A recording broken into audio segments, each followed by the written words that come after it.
Guys, have you given much thought to what's actually in your supplement?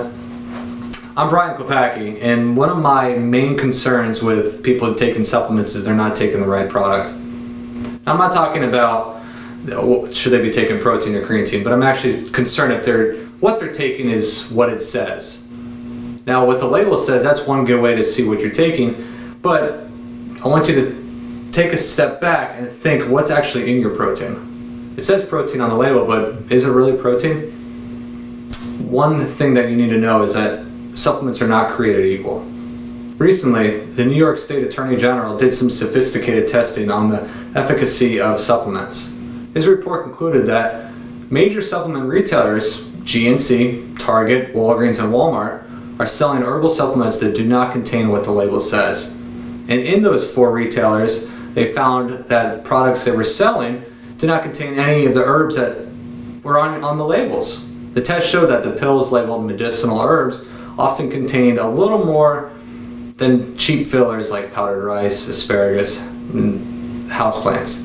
In some cases, substances that could have been dangerous to those with allergies.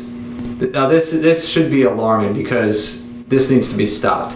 But unfortunately, I don't know if it can, and I don't know when or how it can. Under a little law back in 1994, supplements are exempt from the FDA's strict approval process. Now, we know that the FDA is responsible for product testing, product safety, and things like that, but supplements kind of got around that by saying we don't need the FDA to approve what we put on the shelf. Now guys, there is hope, and there are some good things that are coming to surface when it comes to the safety and efficacy of supplements.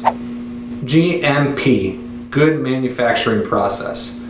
It's one of those signs of assurance that the product you're consuming is exactly what's printed on the label.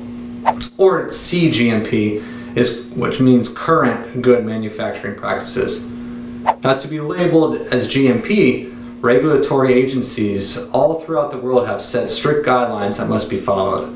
These guidelines are set by third-party agencies that control authorization, licensing for manufacturing, and the sale of the product.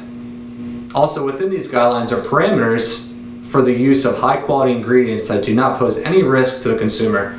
So if you see GMP or CGMP on your product, you can definitely be sure that the product is safe and accurate to its claims.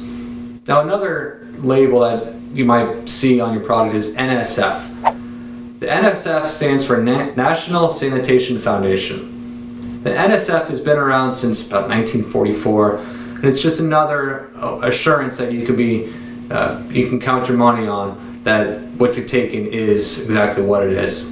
Now, the NSF certification is not a one-time event, but involves regular on-site health inspections of the manufacturing facilities, and also regular retesting of products to ensure that they continue to meet the same high standards required to maintain that certification. So if you have a product that has GMP or NSF on it, you're good to go. My hope for you is that you take this information and apply it to your life.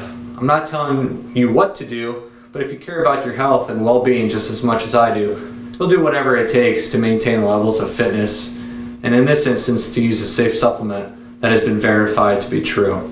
Now, if you want more information on NSF or GMP and products that we recommend here at Critical Bench, check some links below.